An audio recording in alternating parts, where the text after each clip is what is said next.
This episode of Southeast Iowa Today is brought to you by Griner Auto Body of Washington, Iowa, using state-of-the-art techniques and decades of experience to get your car back on the road after an accident. Car Doctor of Washington, Iowa. No matter who Frankensteined it, they can fix it, clean it, and customize it. McDonald Boneyard of Keota, Iowa, for all your farm equipment and auto recycling needs. For great food, it's Your Choice. Your Choice Family Restaurant of Wayland, Iowa. Open Tuesday through Sunday. Come to our cruise-ins this summer on the second Tuesday of the month, June through September. Girling Repair of Winfield, Iowa. If your mower is dead, call Fred, your Husqvarna, Aaron's, and Gravely dealer. Fred also fixes and sells snowblowers. B&B Propane and the family of jet stops. CW Tree Trimming, LLC. We're into your trees, not your wallet. Serving all of Henry County and the surrounding area. We offer a senior citizen and veteran discount. Dutch Market and Coffee Talk of Washington, Iowa. Dutch Market can handle all of your grocery needs, and they even have a conference room that you can use for free. Coffee Talk's drive-thru is open and ready to serve you coffee, energy drinks, sandwiches, baked goods, and ice cream. They all present you the award-winning Southeast Iowa Today. Here's the author of Christie's Journey, The Beat Goes On, and your host, John Bain. Thank you, announcer Cody Roy of NewEnglandDukes.com for your golden pipes and wonderful introduction.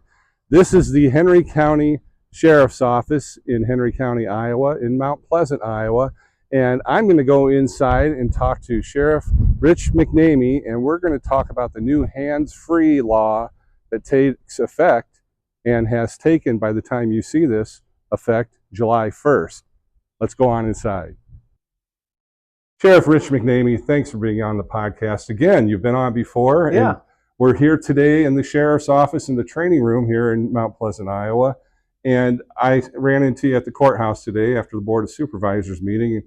And I said, hey, I'd sure like to talk to you. And you said, well, let's talk about this hands-free driving. Great. That's coming up in July. You want to get us up to speed on that? So hands-free driving's been on the horizon for quite a while. We had some local residents that were really passionate about the hands-free law coming into effect. They went to the state capitol. They lobbied heavily in favor of the bill. It passed. It goes into effect July 1st. So after July 1st, Iowa's hands-free. You can't text and drive. You can't watch movies and drive. You can't do anything with your handheld devices, essentially. It ought to be a common sense rule. Yeah, really, it is. So it'll be a big change. It's kind of like when the seatbelt law went into effect in the 80s. You know, we went from no regulation to full regulation.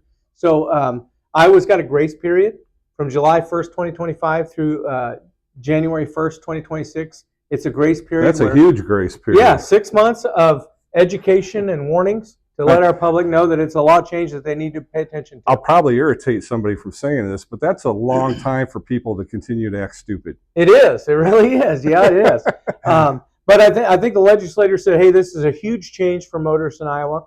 And with a huge change comes an education period and a time period where we need to give them some slack and say, learn the law, obey the law. Here it is. And then January 1st, you know, if you're caught in violation of that law, it's your problem, not ours, because we're enforcing a law we've been teaching you about for a long time. And you're being nice, and you're coming on my podcast. I'm giving an opportunity to share with people, so they're, you know, the more people that watch it, the more people that share this. Yes, it takes away the excuses come January 1, 2026. It really does. So between the governor's, the Governor's Traffic Safety Bureau, every local law enforcement entity, the state patrol, we're all going to work hard to educate our public. We have these brochures, hands-free driving brochures. We're going to hand these out every time we stop somebody for a violation of that hands-free from July 1 to January 1. We're going to give them one of these, give them a warning and say, you got 6 months to learn.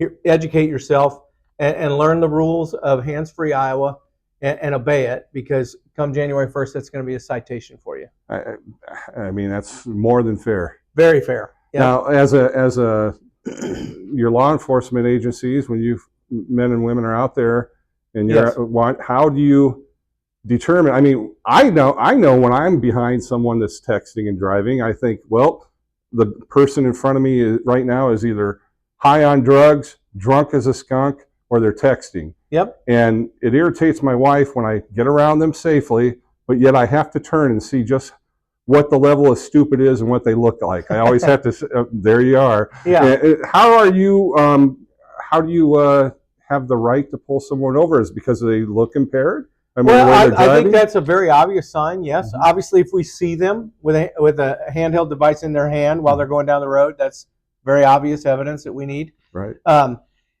Over the last several years, we've had a lot of what you said. People wandering all over the road or losing control. They're stone sober. Their handheld device is laying on the floor while their car's upside down. Yeah. You know, so it's pretty obvious for us. But this is pretty cut and dry. You either have it in your hand or you don't. Right. Period. So enforcement's going to actually be really simplified for us when it comes to that, because if they have it in their hand, they're in violation. Mm-hmm. Period. So that really makes it simple for us. Unfortunately, distracted driving crashes have been on the uptick, on the rise for several years. I believe it. In my personal opinion, I think they're surpassing drunk driving and drug driving offenses because everybody has a handheld device. Mm-hmm. You know, the average motorist today, what's the statistic on that? 1 out of 1,000 do not have a handheld device. Right. I don't even know that number, truthfully. Yeah, and even it's probably even less than that, because even those people have a flip phone, probably. Right. So it's really a bad growing trend with these crashes, and hopefully we can just get ahead of it.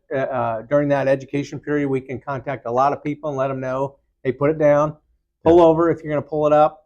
That's just the way it has to be. And many of our surrounding states have been doing it for a while now. So. And when you really think about it, it's like, is that text Worth it? Worth it to Yeah. end your life, end someone's life, crash your car, whatever?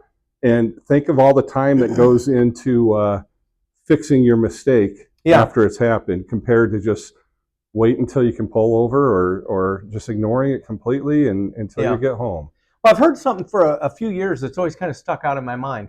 If you're going 55 miles an hour down the road, yes, and you glance down at your phone and glance right back up at the road, you've passed a football field.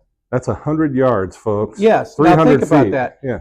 Think how many people are sitting in a football stadium at any high school or college in America.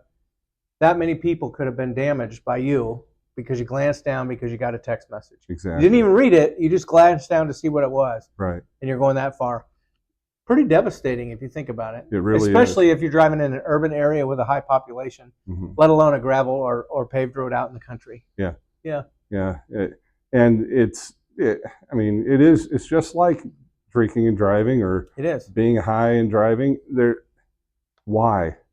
Yeah. Well, I actually think it's a little worse, John. We talked about this before we turned the camera on.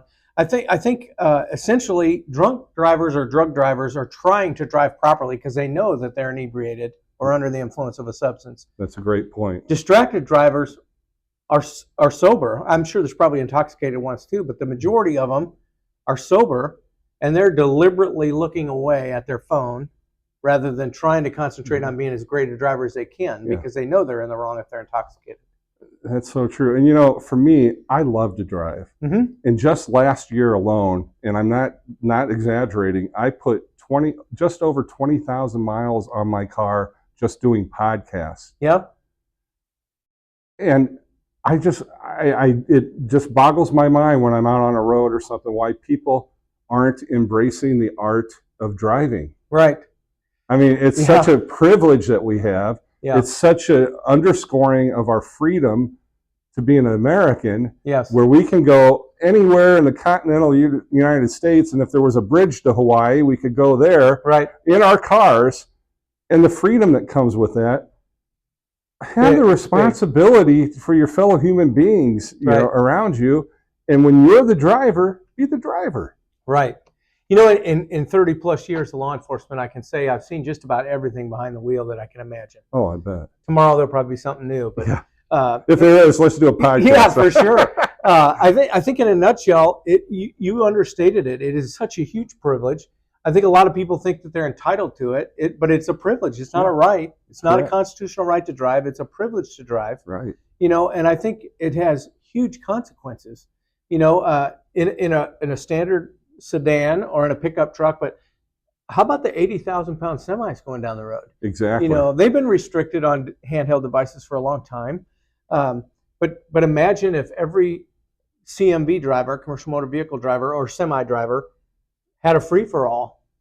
Think of the chaos that could be created really fast by 80,000-pound vehicles out of control. Yeah. You know. Yeah, and there's a lot of them on 218 and I-80. Yes. Everywhere they're in between. everywhere. And most of those drivers are very serious. Mm-hmm. You know, they take their job very seriously.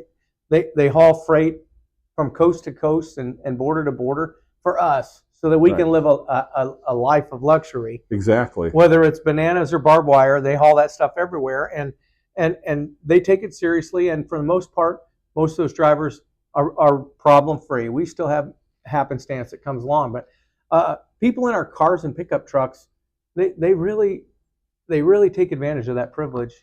Where the semi drivers are serious about. They do, and when they are involved in an accident, and when they do cause an accident, they'll be the first ones there crying, and they didn't mean to do it. And well, don't do it to begin with, right? And you don't even have to have the embarrassment of the cry, right? Right. I mean, it's good to cry. Don't get me wrong, but not in those incidents. We don't need that. Yeah, exactly. So unfortunately, it took a lot of bad things to happen for this law to come into effect. Right. You know, I mentioned the two people from locally here that lobbied for the bill. Right. They both lost a loved one, right, locally in Southeast Iowa. Tragic. I knew both those people that lost their lives. I know their families personally. They're friends of mine. Wonderful people that lost their lives at the hands of somebody that was texting and driving. Lots of that happened around our whole country. Yes. In order for, I think it's up to 32 or 3 states maybe now that have passed this hands-free law. God bless all our legislators for listening, because those people had to go through the terrifying thing of losing a loved one for this to happen. The optimistic side is maybe it won't happen as much. Those events made our law change, and maybe it'll cut down on the next victims. Yeah, exactly. Yeah. Very much so. Let's talk about penalties. Yeah. When someone actually gets a citation for this at some point, what kind of price tag is on that? Well, I'm not certain. I believe it's $100. Okay. And it's a moving violation. So it'll affect their insurance. And your driving status. Yeah. Because if you get too many moving violations, you can be suspended for habitual violator. Mm-hmm. It can really snowball if you don't learn your lesson with the first ticket or the educational warning you get this fall. So I really encourage people to get one of these. Yeah. You can get them anywhere. You can get them at the Governor's Traffic Safety Bureau website. You can get them on our Henry County Sheriff's Office Facebook page. Okay. Or our app. And right now I've got that website address, and I've also got your Facebook page on the screen with you. Great. Great. So those are places you can go to find the stuff, do a little research, and see what the consequences are. Not just the ticket, the money you got to dole out if you get caught, but the consequences with your driving status and that privilege to drive could be hindered seriously. And let's just face it, we could save a life. That's the positive thing. We could save a life by this law passing and you obeying it. And the fact is, if you do obey it, you are saving lives. Yeah, absolutely. Every day. Yeah, potentially several. It's like going out and donating blood. Yeah, absolutely. Without having to have the needle. Kind of the same concept without the needle. That's right. Yeah. Well, Sheriff, if there was anything else on this topic that I should have brought up to you, or that you want to share with the audience before we sign off, what would that be? Well, I think, quite honestly, John, traffic laws, everybody thinks getting a ticket stinks. I included. I don't like to get a ticket either, and I've had some. They're out there for a reason. Speed is still the #1 killer in America.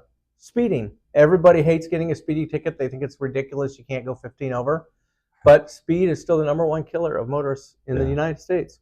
So the traffic laws are all out there. Hands-free is a good addition to our traffic laws. But I think following the laws as close as you can every single time you drive is a great idea. I agree with that. And I'm going to wrap up here because I'm looking at my timer. And after that statement, I'm saying we're at 12 minutes and 27 seconds of podcast excellence. Great. Thank you. Thanks, John. Thank you to Sheriff Rich McNamee of the Henry County Sheriff's Office here in Mount Pleasant, Iowa. Thank you for watching. And listen, at this point, you saw this podcast. You have no excuse. You need to be driving hands-free. I need to be driving hands-free. And we all do. Tell your friends, tell your neighbors, tell anybody you love. And let's start saving lives, folks. And let's be drivers when we're on the road. Thanks to my sponsors, Griner Auto Body, Car Doctor, McDonald Boneyard, Your Choice Family Restaurant, Girling Repair, B&B Propane, and the family of Jet Stops, CW Tree Trimming, LLC, Dutch Market, and Coffee Talk. I'm your host, John Bain. Stay friendly, Southeast Iowa.